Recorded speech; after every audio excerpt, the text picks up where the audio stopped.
Fa isan'ny nandray anjara tamin'ity faninanana ity ny ekipan'ny FCA Alaotra Mangoro. Nandritra izay fidinana faharoa izay dia baolina 7-20 be zao no tafiditra tamin'ity faninanana ity tamin'ireo lalao 3 izay notanterahany. Mitondra fanazavana indrindra mahakasika izay tsy fambiazana izay ny mpanazatra n'ity ekipa ity lantiny aina Lucien Roberto. Ny problème zany eo amin'ny problème ara-tsakafo zany zay tena nanomboka efatrano zany zay lany vatsy zay de zay nafoifoy teo no nanampy anay amizao zay nanao antso avy zay tany amin'ny faritra zay nisy anay ny vinay tsy nahazo valiny zay hatramizao nefa ny de mariana fa tena lany vatsy zay ary rehefa tsy ny sakafo ny ankizy nanomboka omaly ariva. Aiza ho aiza moa zany ohatrany ahoana ny hoe rafitra eo anivon'ny faritra misy anareo amizay fanohanana ny baolina kitra zay.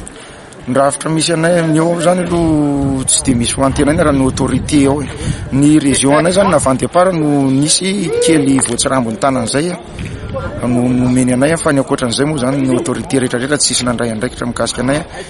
Ny dirigeant anay ny anankiray moa marary any amin'ny hôpitaly ny anankiray ny président anay iray tena niny tsy nandray andraikitra tsy famezatsiny fa no ngamba no ny antony fahasahiranana de zay misy aminay. Mety raha tsy efa tany am-piandohana ve vao hoe tafiakatra fiodinana faharoa dia efa tokony nanomana an'izay zavatra zay?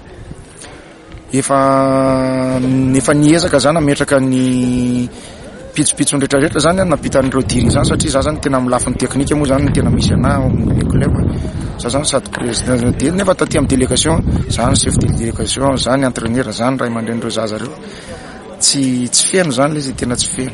Nahoana ary no avy ny FCA zay aloha de miankina be da be amin'ny ray aman-dreny zay fa raha mbola raha hoe anoy izy de anazy le izy moa fa ho an'ny tenako aloha zany de henatra lehibe ho ana le izy henatra lehibe ho an'ny faritra misy anay sy ny finay.